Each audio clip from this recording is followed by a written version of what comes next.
Hace algunas semanas atrás, será tal vez mes y medio, William y Kathy, que son parte de nuestra iglesia obviamente, nos invitaron a mí, a mi familia y a mí a su casa para cenar. Y la sorpresa fue que una es que ellos viven en el campus de la escuela, así es que fuimos ahí al seminario, pero la sorpresa es que cuando llegamos nosotros sabíamos que iban a estar varios estudiantes ahí también. Entonces la cena obviamente tuvo un giro un poquito diferente porque nosotros con nuestro contexto mexicano y ya en mi caso viviendo la mitad de mi vida acá de este lado, fue interesante escuchar los testimonios de argentinos, de chilenos y de diferentes nacionalidades, de tal manera que otra vez entrando en prácticas, en costumbres, aún a nivel de iglesia, cómo las iglesias hacen cosas diferentes en diferentes localidades, en diferentes sitios geográficos. Me trajo a memoria esto porque obviamente nosotros como cultura tenemos ciertos distintivos, ¿no es cierto? Hay cosas que nos distinguen como individuos y cada cultura lo tiene. Inclusive en el culto de las 8:30 predomina lo que se les conoce como Winter Texans, que son las personas que crecieron en el norte, son del norte y están aquí temporalmente o en los últimos años después de haber estado ya pensionados. En el culto que sigue ahorita a las 8:30 es una capirotada, es un tutti frutti, es una combinación de un montón de cultura también y trasfondos. Todo esto me hace pensar porque este viernes pasado, hace 2 días, como familia tuvimos el privilegio de celebrar algo que es cultural. Y nuestra primera hija Saraí tuvo su quinceañera hace 3 años aquí y fue una experiencia hermosa para nosotros, que es cultura, ¿no es cierto? Y el viernes tuvo nuestra hija del medio, Rebeca, su famoso Sweet 16, que para los que venimos de México, eso no existe en México, ¿no es cierto? En otras palabras, en México, si se te pasó la quinceañera, se te pasó el avión, se te fue el tren, ya no hay, ya de lo que sigue es la boda. Aquí como que hay oportunidad de pensarle tantito y te vas al Sweet 16, entonces lo hicimos este viernes y fue una experiencia hermosa para nosotros. Pero en medio de esa experiencia, ya sea le hace 3 años con nuestra hija, su quinceañera, o la de Rebeca con su Sweet 16, el enfoque siguió siendo el mismo, que es el dar gracias a nuestro Dios por lo que Él ha hecho en su vida, el regalo que ella representa para nosotros y lo que ha hecho en su vida y la consagración de su vida a que ella viva una vida que glorifique a nuestro Dios. El reto, obviamente, es cómo llevar a cabo estas prácticas en una cultura que constantemente está fragmentada, en una cultura en la cual en un momento dado el único pecado que hay es decir que hay pecado. ¿Sí? Es la cultura en que vivimos. Inclusive esta serie que iniciamos en el libro de Nehemías, que es en el Antiguo Testamento, está llevada a cabo. Estas escrituras, estas narrativas, estos libros históricos suceden en un tiempo en el cual la cultura está emproblemada. En ese sentido, en que este pueblo de Dios, en un momento dado, cuando son llevados cautivos por la invasión primero de los asirios y después de los babilonios, pero específicamente los babilonios que los llevan cautivos y sucede lo que se le llama el exilio o son expatriados, en medio de todo este caos, el problema, y se lo dije esto la semana pasada y lo comenté, el problema principalmente es que esta generación de judíos, el pueblo de Dios, no les caía el 20, no aceptaban que las calamidades que estaban viviendo en sí, la razón, y si quieres buscar razón del porqué de las cosas, ellos negaban convenencieramente que estas calamidades era parte de su desobediencia. Inclusive por eso en sus boletines, vuelvo a mencionar esto, cuando ustedes ven la gráfica, observen el título y dice Mosaic Covenant Fidelity, que es la fidelidad al pacto mosaico o que Moisés inició. Esta gente, como violó las reglas de Dios, hubo consecuencias de él. Y lo que yo siempre he dicho es esto, que en un momento dado, cuando tú y yo manejamos en una ciudad nueva o en un lugar nuevo y nos perdemos, para cuando te das cuenta que estás perdido, ya tenías rato perdido, nada más que no sabías que estabas perdido, ¿verdad? Esa es la realidad. Entonces, esta generación estaba perdida, nada más que no sabían que estaban perdidos. ¿Será esa la cuestión de nosotros hoy en día como generación? Y menciono esto porque lo que está pasando, no se han escuchado el dilema que hay ahorita, pero hay un dilema muy serio entre la FBI y al parecer se va a ir a la Corte Suprema el caso, FBI y la compañía de Apple, iPhones, todo eso. Y el dilema está en que lo que está pidiendo la FBI, está pidiendo a la compañía de Apple que literalmente entren al teléfono celular, que obviamente es un iPhone, de una de las personas que fueron responsables de la masacre que hubo en San Bernardino hace algunos meses. ¿Recuerdan que muchas personas murieron ahí? Él era inclusive la persona que están hablando, que fue matado lo mataron en el enfrentamiento con la policía, pero él era un compañero o ex compañero de la gente que murió. Entonces, el punto ahorita es que en las investigaciones, la FBI está diciéndole a Apple, necesitamos entrar a sacar toda la información del teléfono para que eso nos ayude a tenerlo como un antecedente de que aquí en adelante podemos ingresar a los teléfonos celulares, que obviamente es la manera de comunicarnos hoy en día, y poder evitar más tragedias o más atentados terroristas.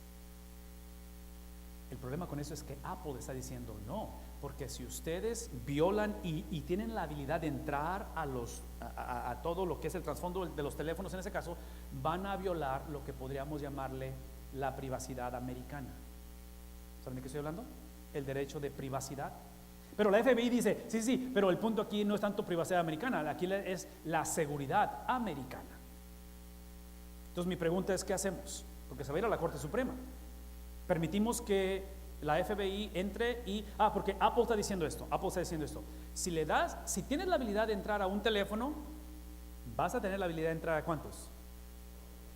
Y son aproximadamente, o somos 900 millones de usuarios de los que tenemos iPhones. Entonces, ¿qué hacemos? ¿Cómo hacemos? Y este es uno de los casos en los cuales, culturalmente hablando, por favor escúcheme, porque culturalmente hablando, si la cultura en inglés se dice es un moving target, la cultura cambia a través del tiempo. La palabra nunca cambia, la palabra de Dios. La cultura cambia, la palabra nunca cambia. El reto que estamos encontrando ahorita es que en un momento dado, con los movimientos culturales que son inevitables, que son parte de la vida, y que en un momento dado, el problema no es la cultura, en un momento dado, el problema es cuando los hijos de Dios mezclamos cultura y palabra de Dios. Y yo iré un poquito más allá. El problema no es la mezcla, en inglés se usa la palabra compromise. El problema es no saber que estamos mezclándolo. ¿Sí? ¿Todos conmigo? El problema no es mezclarlo. Por eso el papelito que les damos usa la palabra fidelidad. Fidelidad porque con Dios es una relación, así como en el matrimonio, así como con los hijos. Entonces, cuando violamos esa fidelidad, ¿cómo se le llama? Infidelidad. Entonces, el problema no es ser infiel a Dios, el problema es no saber que somos infieles a Dios. ¿Sí captamos a dónde va esto? Entonces, este es el caso de Nehemías. Nehemías está escrito en un tiempo en el cual, si tienen una Biblia, vayan al capítulo 1. En el capítulo 1 de Nehemías, el libro inicia hablando acerca de este problema de infidelidad. De tal manera que Nehemías es un judío nacido en un reino foráneo.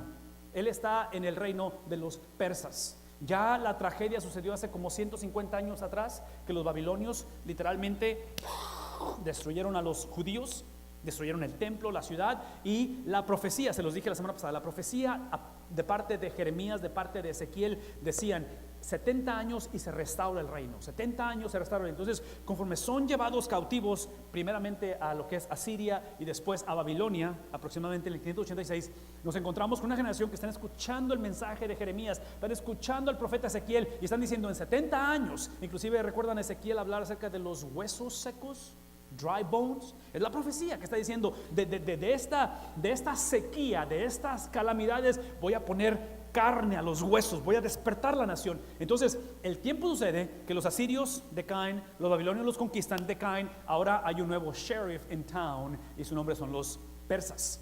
Y este rey o este gobernante persa hace un edicto y dice: hey, todos los que son de otros países, váyanse a su casa. Ya pasaron 150, 170 años han pasado. Los judíos ya se establecieron y han prosperado en estas tierras y no quieren regresar a Jerusalén. Y cuando empieza este éxodo de regresar, es cuando Nehemías pregunta y dice: hey, ¿cómo está la cosa allá en casa? Él nunca había estado en Jerusalén o entre su gente.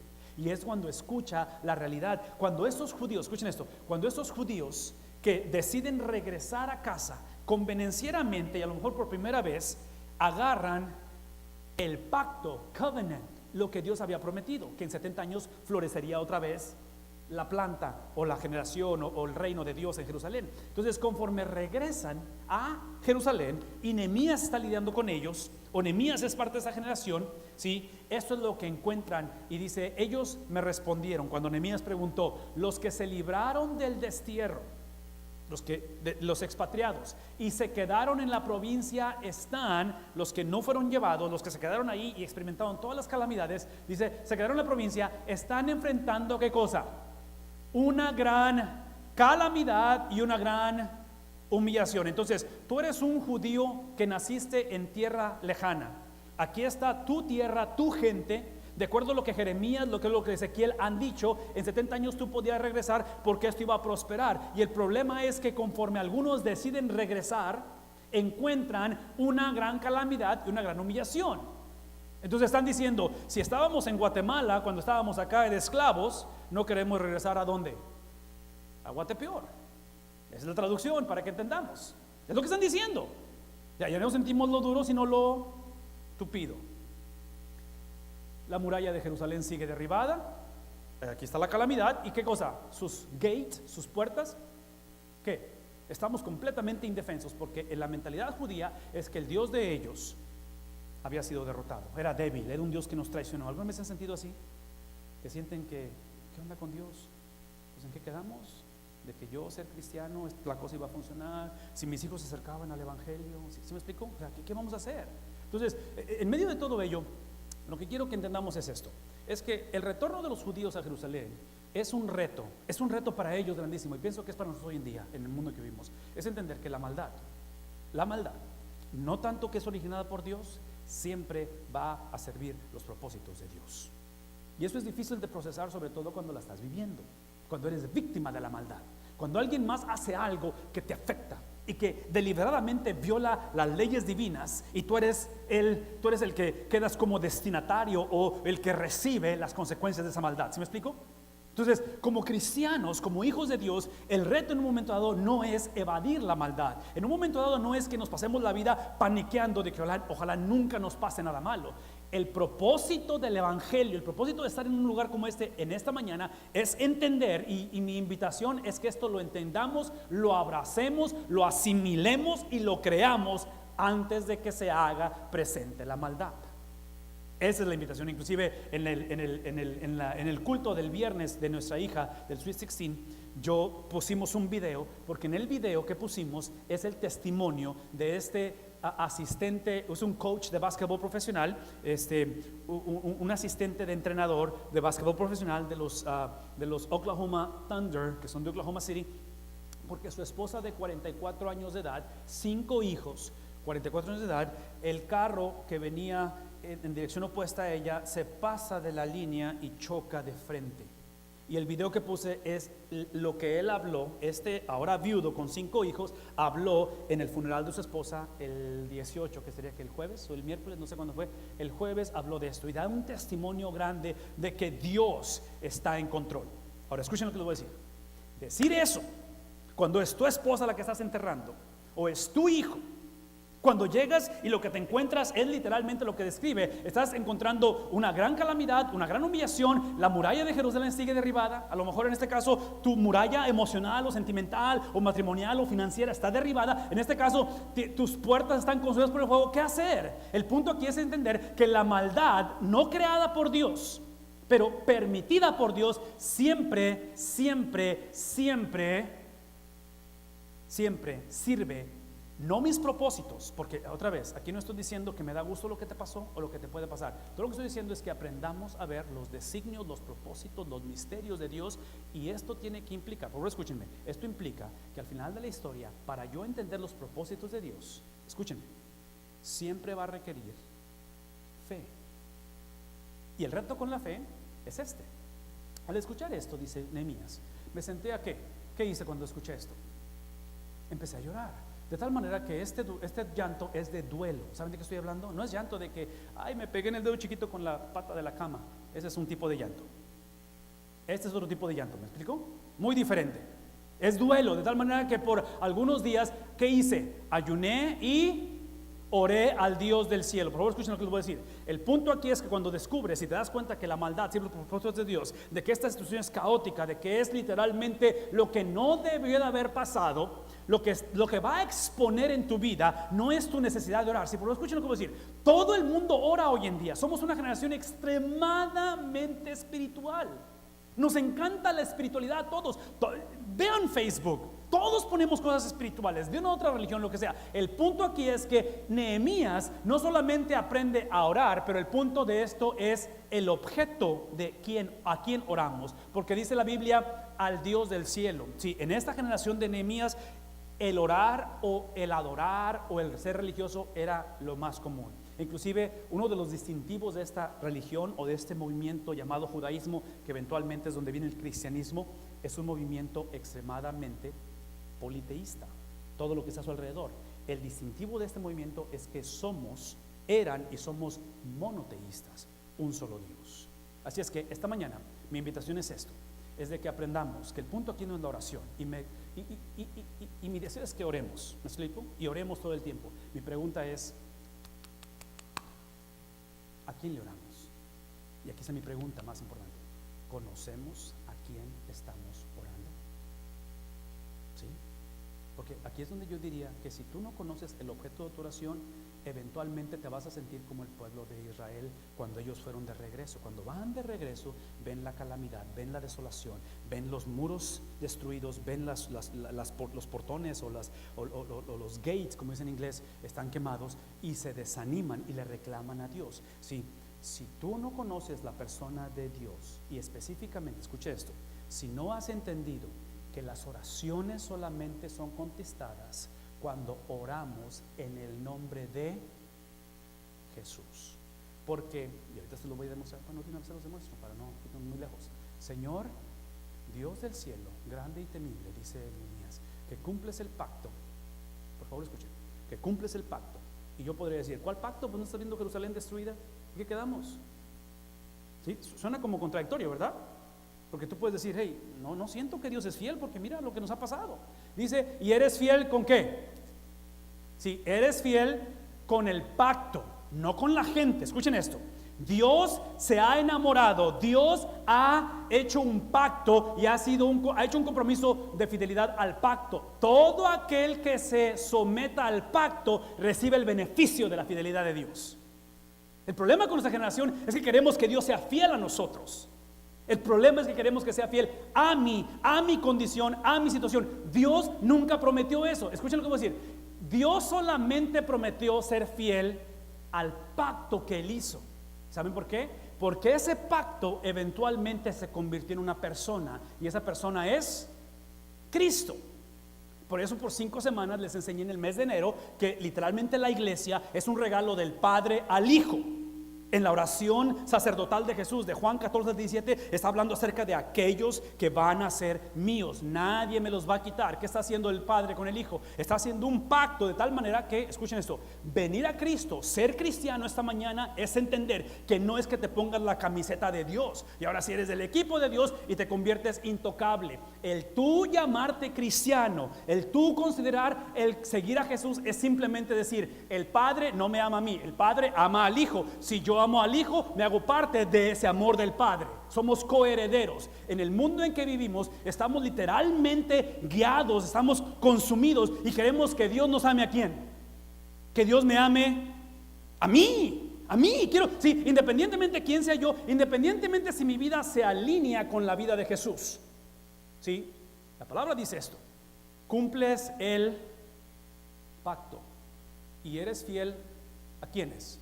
Aquellos que cumplen el pacto. ¿Cuál es el pacto? Que le amen y que le obedezcan. Y aquí te lo voy a poner bien sencillo el asunto. Si tú no has puesto tu confianza en Jesús, aun cuando quieras, no vas a poder amarle ni obedecerle. Amamos a Dios a través del que Dios amó primero. Por eso la invitación es que aceptes a Cristo, porque por ti mismo tú vas a encontrarte con una desolación, te vas a encontrar con una cultura que está de cabeza, vas a ver los muros destruidos, las puertas quemadas. Entonces, él termina diciendo esto, que Dios cuando pide justicia en su amor, Él provee el justificador. Eso es amor. En otras palabras, Dios nos muestra que estamos destruidos, que tenemos desolación, Él expone nuestra condición, pero Él provee la solución. Y escúchame una vez más, la solución no es que el daño que hay en tu vida y en mi vida sea reversible. Esa no es la solución.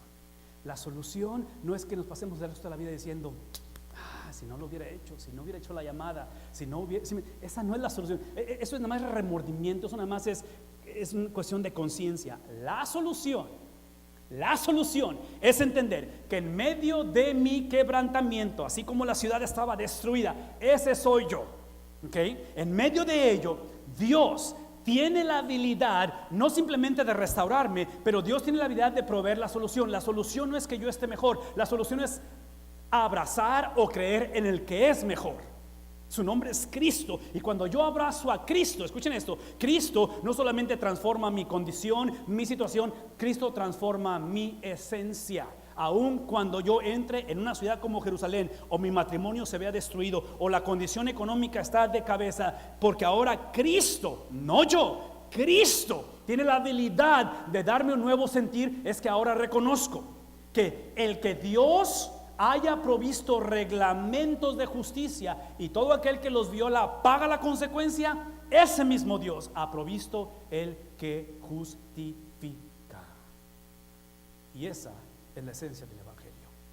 Él termina diciendo esto: te suplico que me prestes atención, que fijes sus ojos en este siervo tuyo, que día y noche ora en favor de tu pueblo Israel. Y confieso, vean esto, confieso que los israelitas, entre los cuales estamos incluidos mi familia y yo, ¿qué hemos hecho? ¿Qué hemos hecho? ¿Qué hemos hecho? ¿Qué hemos hecho? Si la conversación siempre inicia reconociendo que en mí está el problema. Típicamente cuando queremos que Dios me bendiga, cuando queremos ignorar a Cristo, empezamos diciendo que alguien más es el problema. ¿Sí me explico?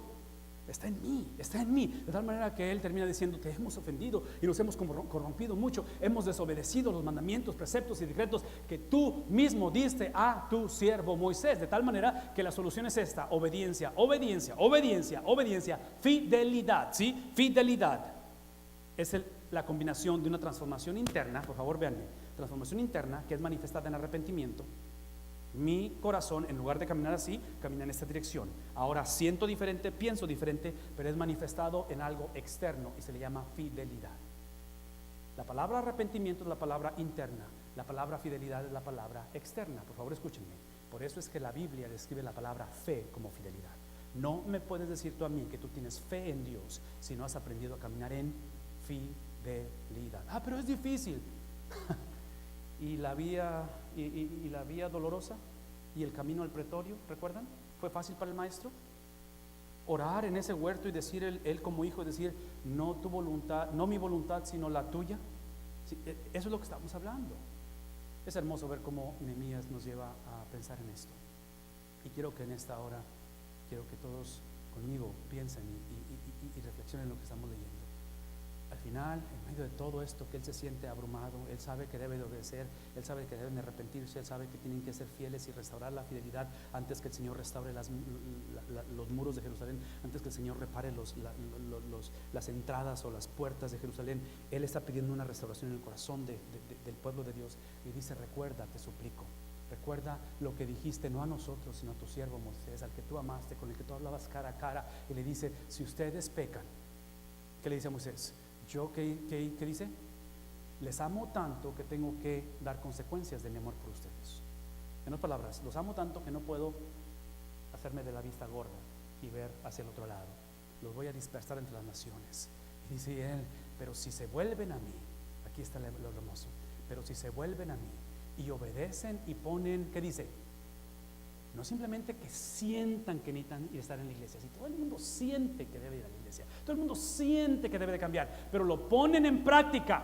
¿Y ponen en práctica qué cosa? No lo que ustedes piensan. ¿Qué ponen en práctica? Lo que yo he establecido a través de las generaciones. Dice: aunque hayan sido llevados a un lugar, al lugar más apartado del mundo, ¿qué voy a hacer con ustedes? ¿Qué voy a hacer con ustedes? Si el problema de nuestra generación es que el problema de nuestra generación es que no reconocemos que estamos en lugares apartados. Pensamos que en nuestra desolación esta es la vida simplemente. Bueno, como soy hijo de padres divorciados, empezamos a hacer excusas de nuestra condición. Y el Señor está diciendo: yo voy a tomarte, voy a traerte del mundo, los recogeré y los haré volver ¿a dónde? ¿Los haré volver a dónde? Al lugar donde yo he decidido. No que ustedes habiten. ¿Quién? ¿Habitar quién? Yo habito. Al final de la historia es el lugar donde yo habito.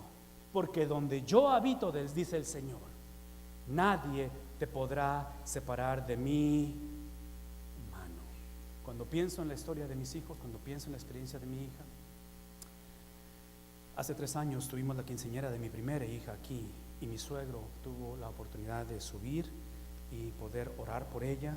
Mi hija se hincó y mi suegro pone sus manos sobre su cabeza y pide la bendición de parte de Dios. Hace 1 año y medio mi suegro sufre una embolia masiva y está imposibilitado ahora de subir porque ahora está paralizado su cuerpo. De tal manera que este viernes el brazo que él puede levantar, las palabras que no puede decir pero están en su mente, en su corazón, en oración por su nieta, este es el lugar en el cual mi corazón desea que nuestra hija viva el resto de la vida. Pero va a depender que ella obedezca, que ella se someta a la experiencia de Dios. Y esta mañana es lo mismo para nosotros. Es el lugar que Dios selecciona donde